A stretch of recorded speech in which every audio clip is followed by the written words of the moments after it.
If you would have told me 10 years ago that Chinese car brands would overtake European and American car manufacturers in EV production, I would have slapped you and kicked you out of my house. Yet here we are. Last year China produced more NEVs, That's EVs and hybrids, by the way. than Europe and North America combined. BYD alone produced almost twice as many vehicles as Tesla. But how did we get here? How did we go from this to this?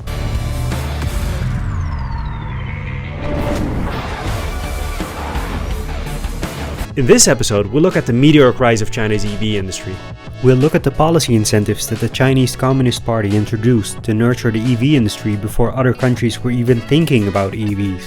And finally, we'll look at what this means for Western countries who traditionally had a big automotive sector. But look at it this way. In just 5 years, China has gone from making that, whatever it is, to making these. Now, with that rate of progress, where are they going to be in 5 years' time?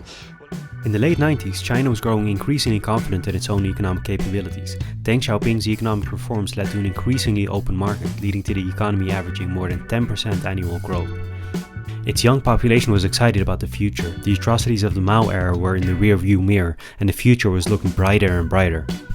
So the Chinese government was getting more and more confident. And what do when you're more confident? You become bold and you start thinking of big plans. You think you can achieve anything. So the Chinese government started developing an economic blueprint that would take it all the way to the top. The Chinese realized that in order to become an economic superpower, they needed to develop industries that were capable of competing outside of their borders. One of the industries that was prioritized by the Communist Party was the automotive industry. You see, China already had a large automotive industry with many homegrown brands that produced a variety of cheap models. These brands were already churning out hundreds of thousands of combustion engine cars for their own market. But the Chinese Communist Party knew that their cars were so shitty, so bad, that they would never be able to compete with their foreign competitors. They would just lose a lot of money if they dared to venture outside of their own country. They couldn't compete with their combustion engines since Western and other Asian countries produced superior combustion engines. It didn't make sense to invest in hybrids since the Japanese were already way ahead of everyone else. It would take a lot of capital and time for the Chinese to catch up, and there were no guarantees that they could ever reach that point. The Chinese knew that the only way to get ahead was to invest in completely different propulsion technologies and just leapfrog everyone else. This is when a random guy presents a silver bullet on a golden platter to the Chinese government, a lot like Morpheus in The Matrix. Over time, his plan would change the automotive industry from Tokyo to Detroit.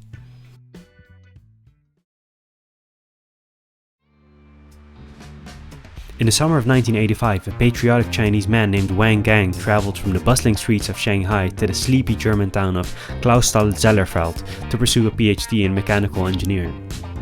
Wan was a patriotic young man. He wanted to gain as much knowledge and experience as he could in order to go back to China and help its automotive industry forward. After completing his PhD, Wan went on to work at Audi's R&D department for 10 years, climbing the corporate ladder and contributing significantly to the corporation's innovation efforts, helping support the development of the first generation Audi A4. 10 years after starting his career at Audi, Wang found himself at the upper echelons of the German automotive sector as a senior manager at Audi's R&D department. There was not much left for him to achieve in Germany, so he decided to go back to China in order to support their developing economy. Wan, being the patriotic young fella that he is, started writing a plan to submit to the Chinese government that would help it conquer the automotive industry. After philosophizing, strategizing and writing for months on end, he had an amazing plan. The only thing that he needed was a title. It needed to be a title so catchy, so memorable that everyone within the Chinese government would want to read it. He named it, listen to this, Regarding Development of Automobile New Clean Energy as the Starting Line for Leap Forward of China's Automobile Industry. In this proposal, Wang urged the Chinese government to stimulate the development of new energy vehicles in order to leapfrog foreign competitors. It makes sense, forget about trying to compete with the established producers, just play a completely different game. The Chinese government was so impressed with his strategic proposal that it incorporated it into its 5-year plan in 2001 and hired him as a chief scientist for automotive efforts at the Ministry of Science and Technology in the same year. Wan ended up becoming China's Minister of Science and Technology 6 years after that. His proposal was submitted 13 years before the first Tesla Model S rolled off the production line. His work focused China's efforts on EVs long before other countries looked at EVs as viable competitors to traditional cars with combustion engines. So you're probably thinking, what did the Chinese government really do? How did they stimulate the development of an industry so competitive that it's now on the verge of wrestling away market share from legacy automakers that have been on top of their industry for decades? So there were a lot of policy measures that China introduced in the last decades to stimulate the development of homegrown EVs. I'll be focusing on the 3 most important ones today. Between 2009 and 2022, China spent more than 29 billion on making EVs more attractive to consumers and businesses. This 2024 study by Zhang, Burke and Wang concluded that Chinese purchase subsidies for domestic EVs have led to a sizable increase in EV sales for Chinese EVs, while dimming imports of foreign EVs. Subsidies were granted to developers of electric buses, taxis, cars or individual consumers. More money meant that companies could keep improving their models, making them more attractive to businesses and consumers. As good as these subsidies were for the development of the EV industry, in some cases they caused imbalances in the market, leading to oversupply and so-called EV graveyards with tens of thousands of unsold EVs.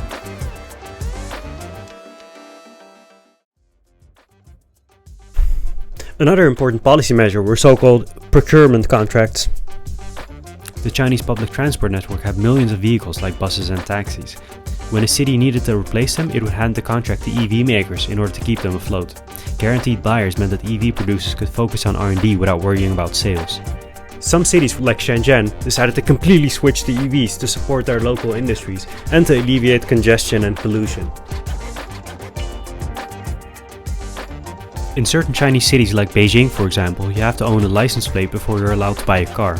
City governments would purposefully keep the amount of license plates low in order to alleviate congestion and pollution in the city. People would sometimes have to wait for years before they're allowed to purchase a car.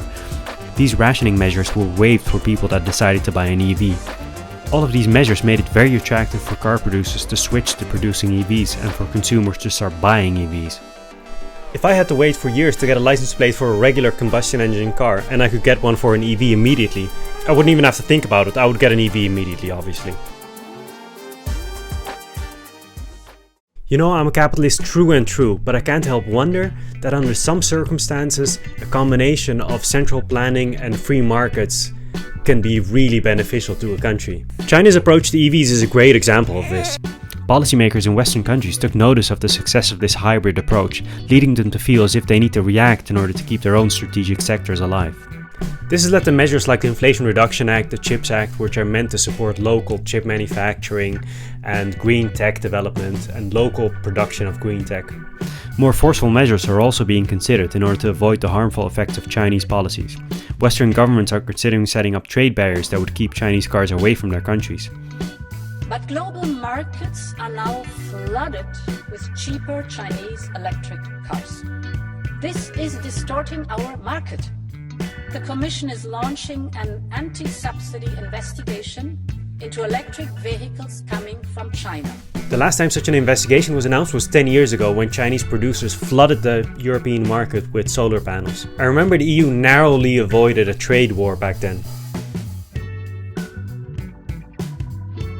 So that's how the Chinese government helped its automotive industry get where it is today. It's a prime example of how government policy can achieve big results in a relatively short amount of time. The Chinese have deployed similar strategies in different industries. Look at semiconductors, for example, where they're investing so much more than they invested in EVs. Let's see what kind of results they'll produce. Anyway, that's it for today's episode. See you in the next one.